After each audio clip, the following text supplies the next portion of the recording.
hacia el domingo y nos metemos de Sí. lleno, Hugo, en el tema de jubilados, un tema que a nosotros nos interesa mucho y por supuesto a ustedes del otro lado también, por eso estamos con Andrea Falcone, que siempre tiene la última información, Claro lo que más sí. importante que tenemos que saber en este sentido. Gracias, Andrea, por este contacto como siempre Buenas con tardes. nosotros. Buenas tardes. ¿Cómo estás?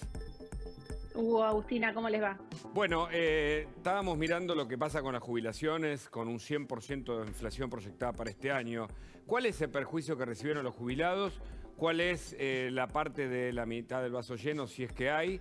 Y la comparación con el resto, ¿no? En el mundo, pensar en lo que pasaba en la Unión Europea. Hablemos de todo eso, por favor.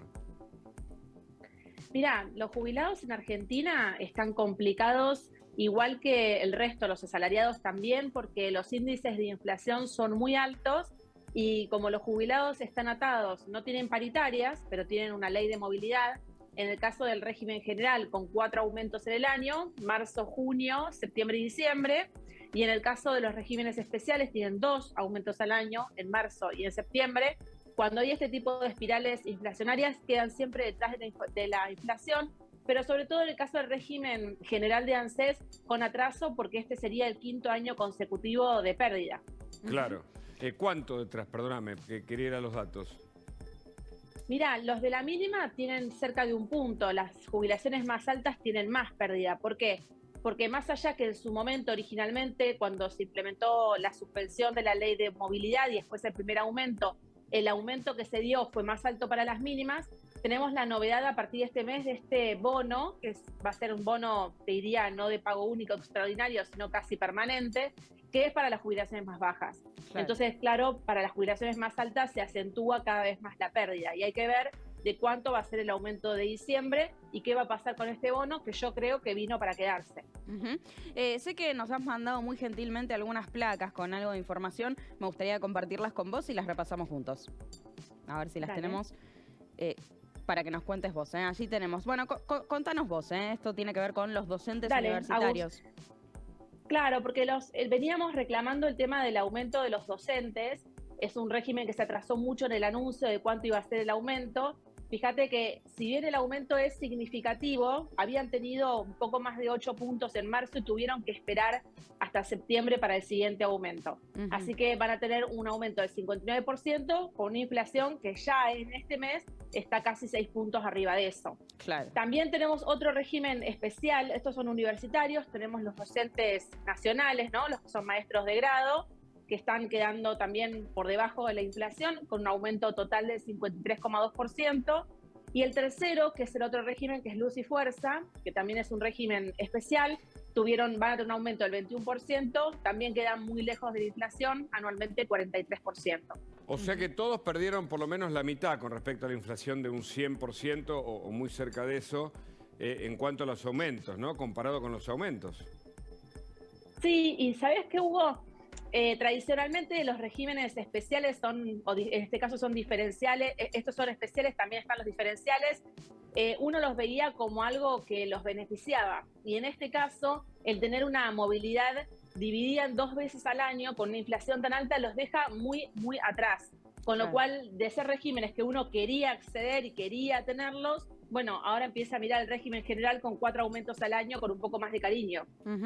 ¿Qué puede pasar de acá a fin de año teniendo en cuenta también las proyecciones de inflación que hay y cómo proyectamos el 2023? Mirá, la inflación no parece que va a ceder este mes. Creo que tienen un desafío importante. El dólar saltó a 3.30, 3.40, después retrocedió, los precios no retrocedieron. Claro. La situación está compleja más allá del dólar, digamos, la situación política, social está muy complicada. Los jubilados no son un caso aislado. A mí me preocupa, como siempre hablamos en este espacio todos los domingos, es empezar a ver un poquito más la situación desde arriba, ¿no? Con un poco más de proyección, no tan a corto plazo, esto que decís vos, ver un poquito el año que viene, qué es lo que va a pasar en el 2023. Necesitamos traccionar ciertos cambios que a veces no hace falta inventar, ¿no? No tengo que hacer una heladería que vende zapatos, básicamente tengo que hacer una heladería que funcione bien. ¿Y cuáles son los cambios que vos proponés, de paso, porque mucha gente nos escucha y seguramente funcionarios para que tomen nota? A ver. Bueno, esto que mencionabas de la Unión Europea, está trabajando la Unión Europea y los países en general, los países desarrollados, en revisar los sistemas previsionales. Pero hay uno de los puntos que a mí me gustó mucho, son 5 puntos, ¿no?, sobre los cuales están trabajando, y uno tiene que ver con la información. Esto que nosotros siempre decimos, con información podemos decidir mejor. Y parece algo que no le damos mucha atención, pero es sin embargo uno de los 5 puntos de la Unión Europea. Expliquémosle a las personas cómo funciona el sistema previsional, en este caso el nuestro, el argentino, a qué beneficio, ¿no?, a qué monto de jubilación van a tener acceso, que puedan empezar a hacer el ejercicio de pensar cuál es el dinero que van a necesitar al momento de retirarse, ¿no? Estos son cuentas muy sencillas de hacer, de hecho las hemos hecho esta semana con Novarecio, y sobre eso planificar. Pero para eso tengo que conocer no solo las reglas, sino empezar a incursionar en un poquito de educación financiera, Claro. algo que hasta ahora nadie nos explicó. Claro. Pero la jubilación, por lo menos la que pagan CES, a futuro va a ser un complemento de mis ahorros, del ahorro privado.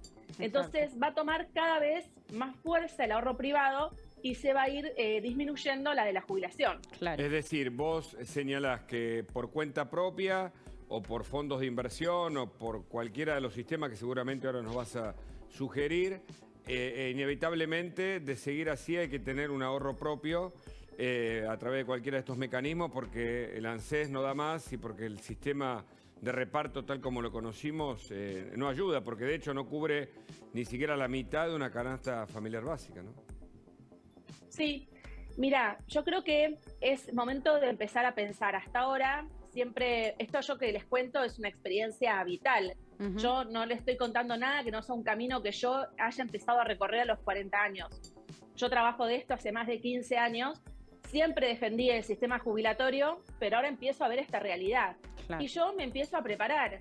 Y algunas herramientas que la verdad no había aprendido, no me habían interesado, bueno, empiezo a meterme un poquito, a leer, porque en realidad me estoy empoderando. Empoderarse es no dejar en manos del Estado Claro. que me digan con cuánto voy a vivir cuando sea grande. Más de este Entonces, estado. estas herramientas... Además de este sí, estado, ¿no? de este estado. Que no- ¿Y qué tenemos que tener en cuenta? Vos hablabas recién de poder hacer los cálculos para entender cuánto vamos a necesitar para poder sustentarnos en el futuro, cuando lleguemos a la edad de la jubilación. ¿Qué tenemos que tener en cuenta para poder hacer ese cálculo?